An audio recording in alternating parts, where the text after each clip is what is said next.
Hello, hello. Um, uh, yes, I said I'd do a Facebook Live at 1 p.m. today, which is now, regarding this thing that's floating about through people's news feeds saying that some authoritative body of astronomy, NASA or whoever, have found a new star constellation, and therefore that means that everyone's sign is wrong and that we all have to shuffle along 1 month or something like this. And it's creating a bit of confusion for people. And a few people have written to me and said, could you kind of explain this? And I said, yeah, but it's much easier to explain it verbally than it is to write it out. So here's an explanation. This meme, good morning, hello, yes, or afternoon, yes.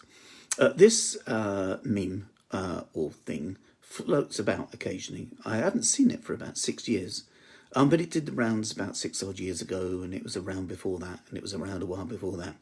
And every now and again it kind of becomes salient and circles through networks. And to be able to kind of explain it, it's easier to kind of give you a bit of astronomical detail first, or rather astrological information first. Right. There are two zodiacs. Right. One zodiac you might know of is the star constellations. Right. So, all the constellations out in the stars, yes, they have the zodiac names. Right. But there's another zodiac as well, which is divisions of the sun's path around that appears to go around the earth. Now we know the sun doesn't go around the earth, we go around the sun. But subjectively it looks as if the sun traces an arc across the sky. It doesn't, right? We're going around it, but it looks like it does, right? And that sun's apparent path around the earth is called the ecliptic. There are different astrologies. There isn't just one astrology. There are different astrologies. Over millennia, different cultures have had different relationships with the sky.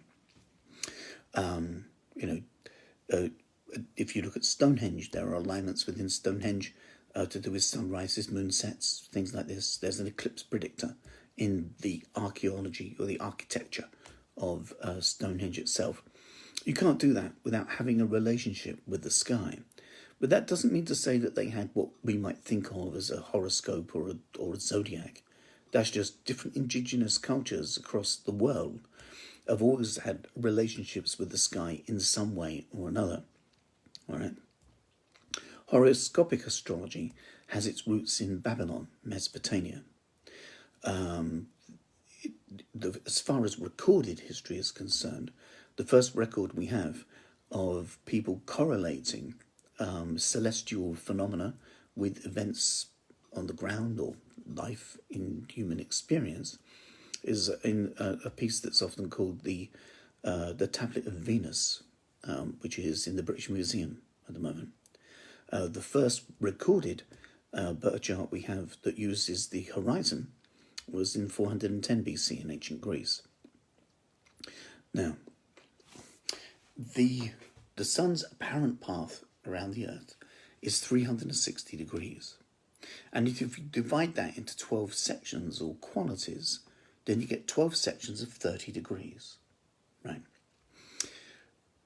So horoscopic astrology, get your birth chart, isn't anything to do with the stars.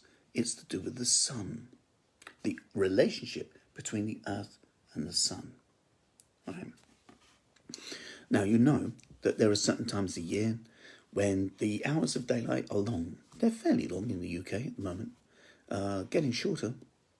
And that's because we've gone past midsummer and now we're descending down towards Yule, where you get the shortest day of the year, winter's longest night.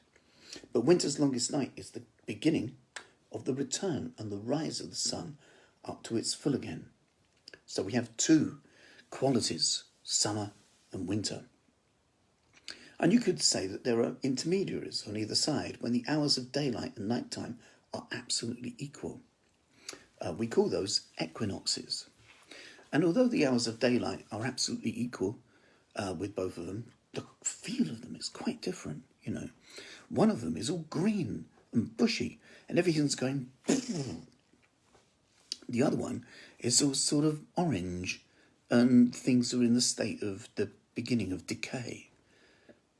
It's beautiful, but it is decay.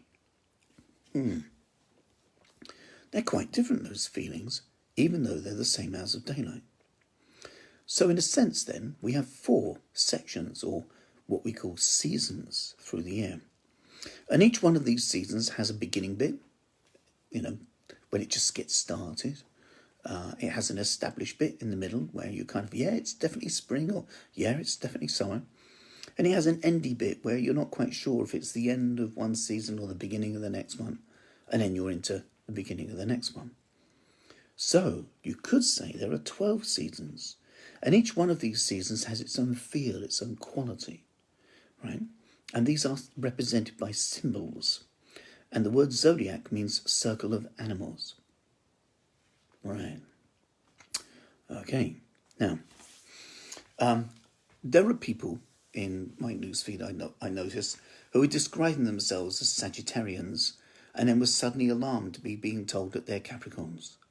Or people who believe that they're Cancers and then suddenly they're being told that they are a Gemini. Well, the thing is, none of you are Capricorns. None of you are Sagittariuses. None of you are Geminis and none of you are Cancers. No. You're people. Paradoxical, interesting, vulnerable, strong, courageous, nervous, paradoxical human beings. Souls of light incarnated into human form in the present moment. And if you go to the British Museum or the Natural History Museum in London and you look at the annals of zoology and genealogy, you won't find any reference to a creature called a Gemini or an Aquarius or a Libra. And that's because they don't exist. Now, the phrase I am a, or the phrase you are a, is an identity statement. And where do you get this notion that you're a Sagittarius or a Capricorn or a Gemini or a Cancer from? Where did that come from? I probably came from some kind of media column in a newspaper or a magazine or something online. And why are people telling people you are? It's like going up to someone saying, you're a Wooga-Humphtumuff. And they go, I'm a what? You're a Wooga-Humphtumuff. They go, oh, okay, I'm a Wooga-Humphtumuff. That's the equivalent. It's a bit weird if you think about it, right? But anyway, in astrology, we don't just look at the sun. We look at all the planets. And everybody has all 12 signs of the zodiac in their chart. Yes, everybody has all 12 signs of the zodiac in their birth chart. Because it's the division of the 360 wheel.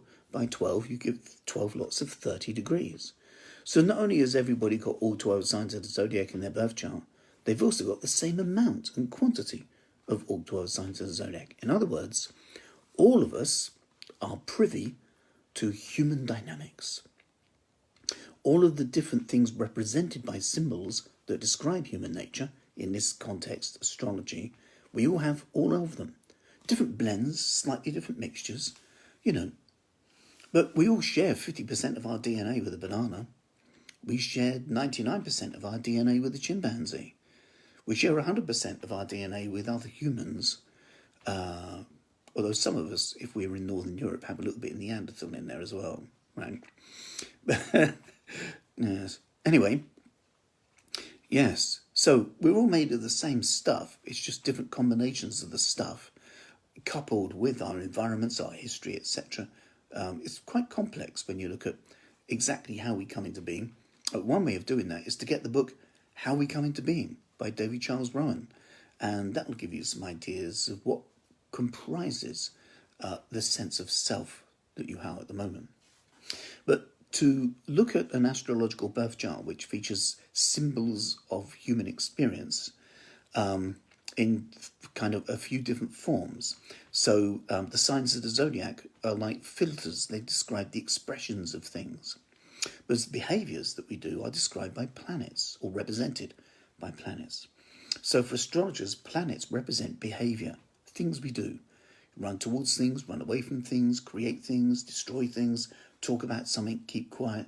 All the behaviours that we do are represented by the planets.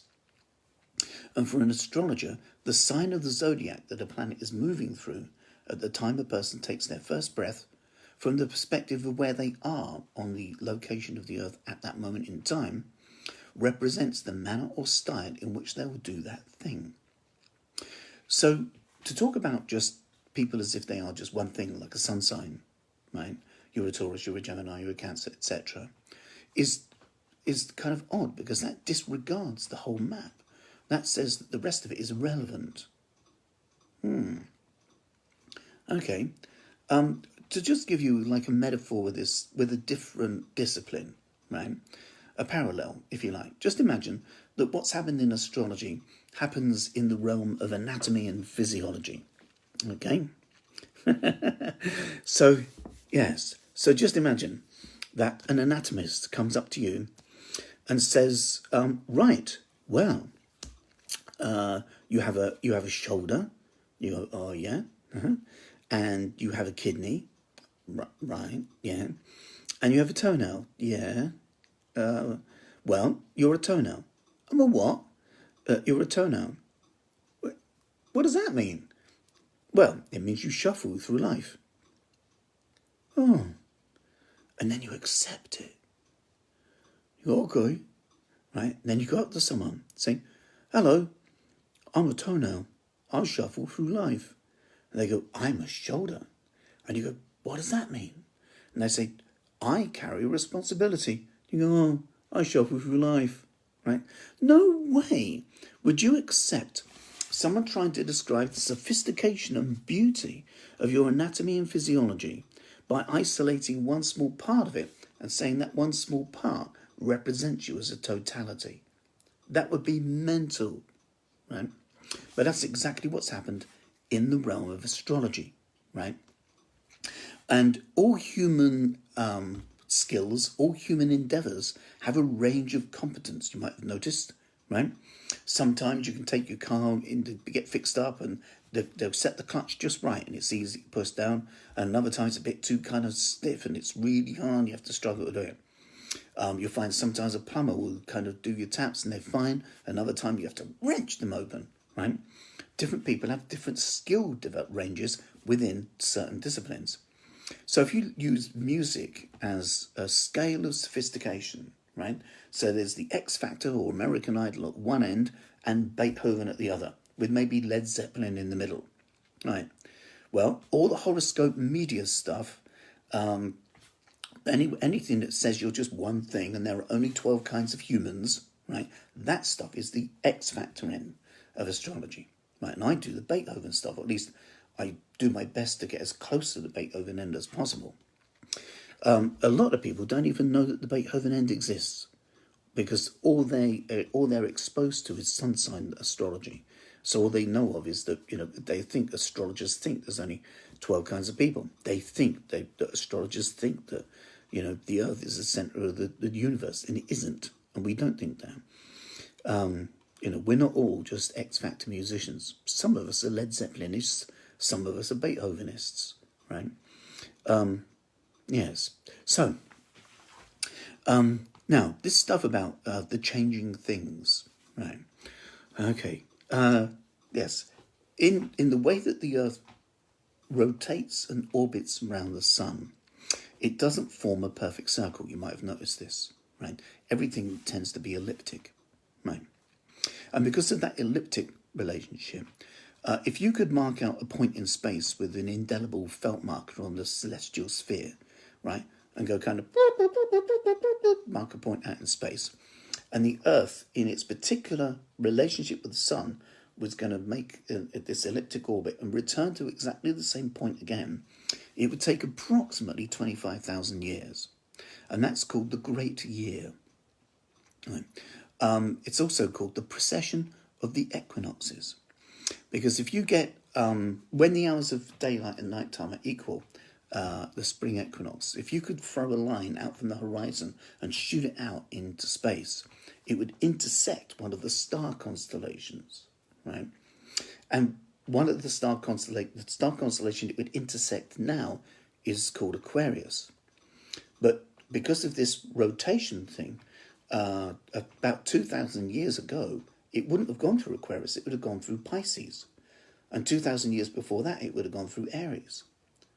At the moment, it's going through Aquarius. 2,000 years from now, it'll go through Capricorn, right?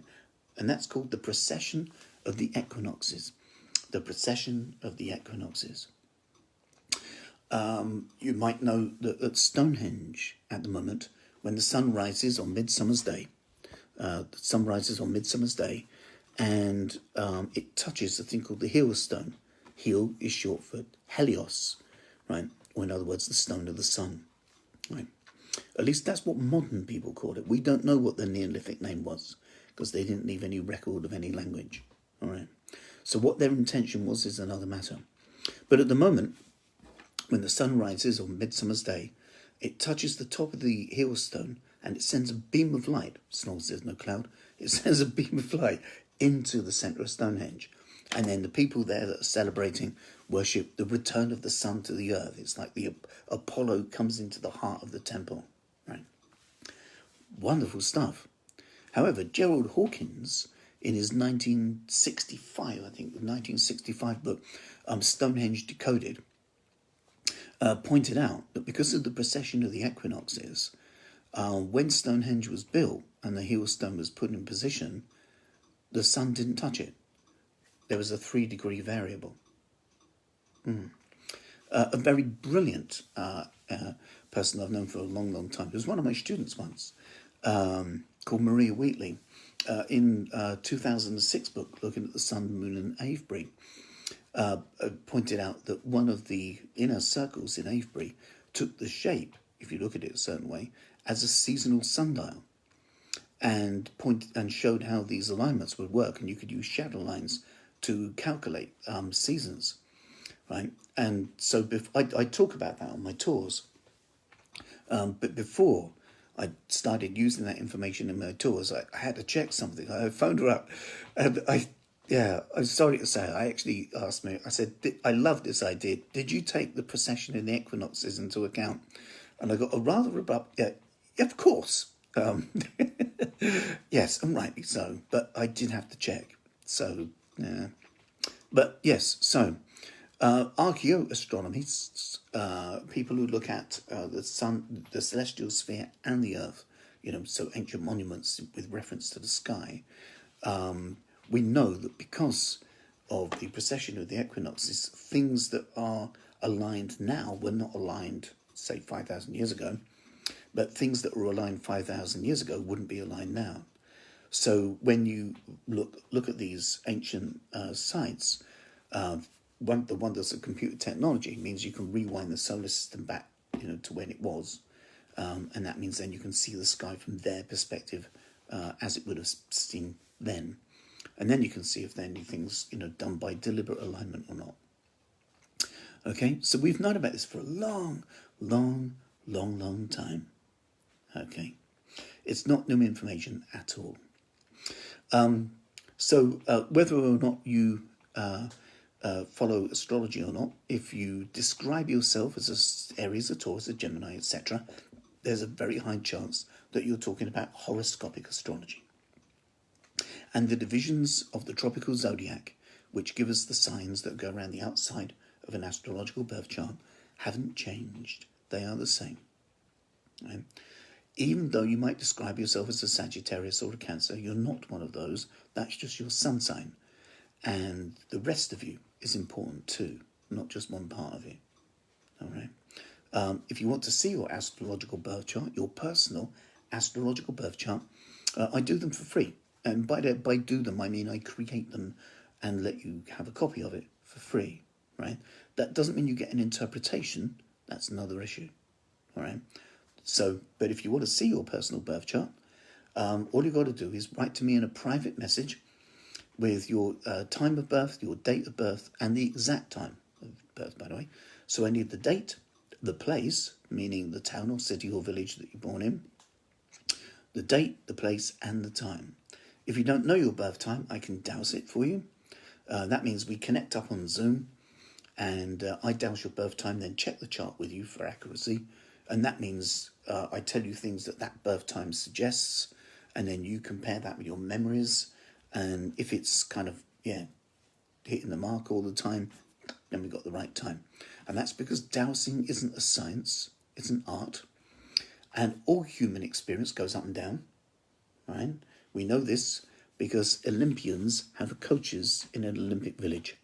And if the elite of mankind needs a coach to help them do what they do at their elite level, then, we all need a coach. And that means that any human endeavour rises and falls. And that's why they have coaches, you see. And so if an Olympian can rise and fall in their skill, I certainly can rise and fall in mine, right? So hence the need to check that the dowse time is correct. But then you can have a look at your chart and you can see what it is. And, if you want to find out what it means, we can arrange that. That's called booking a consultation. They're not free, but then, no one would expect me to work for nothing, surely. I'd work for free just as easily as you would. But still, it's a nice way to earn a living, to help people out at the same time. I'd much rather do that than work in a bomb factory, So, yes, there you go. As far as your sun sign is concerned, it hasn't changed. There's another kind of meme that you might find floating around saying that Mars is going to be as big as the moon. It isn't. That one kind of rears its head from time to time. So if you see something saying there's going to be 2 moons or something like this, no. That come about, I think, in 2003. Someone completely misunderstood the astronomy. And because of the elliptic orbit, right, Mars is sometimes closer to the Earth than at other times, right? And that's all, because it's going around the sun, and we're going around the sun as well. And so there's this kind of dance that goes on. So there are occasions when the moon and the Mars and the Earth, as they go around the sun, are kind of a bit closer than they are at other times. That's all. And so every now and again, I think it's once every 15 odd years, the intensity of Mars is brighter. That's not bigger in size, it's brighter in intensity. Now, one thing that does happen in the astrological world, the astronomy world and the astrological world, is that not all of the people involved in these disciplines are good at communicating. Some of them are poor communicators, right? And journalists are also sometimes poor communicators, but they also don't necessarily understand what they're being told. So you've got a mixture of these 3 things in terms of conveying information, right? So if an astronomer says, well, Mars is going to be brighter, and a journalist hears, oh, it's going to be brighter, and they write bigger, then suddenly people think that Mars is going to be huge, and it isn't. So a misunderstanding, basically. But Mars continued to be a tiny, small red dot, but it was a very bright, intense, small red dot for about 3 or 4 months. But the thing that went around the internet was that Mars is going to be as big as the moon.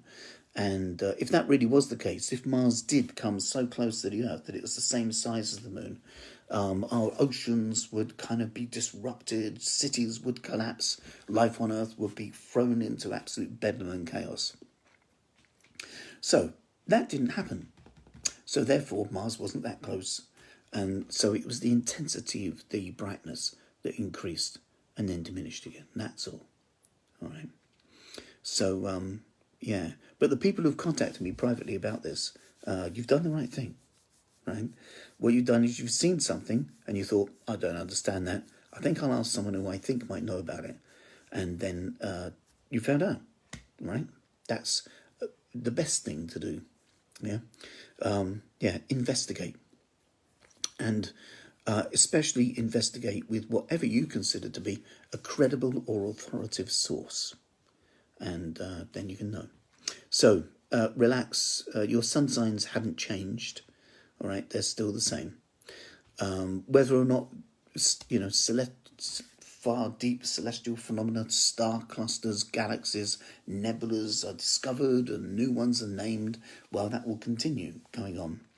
But none of that has anything to do with horoscopic astrology. Right? There are some horoscopic astrologers who use stars. They call them fixed stars in the tradition.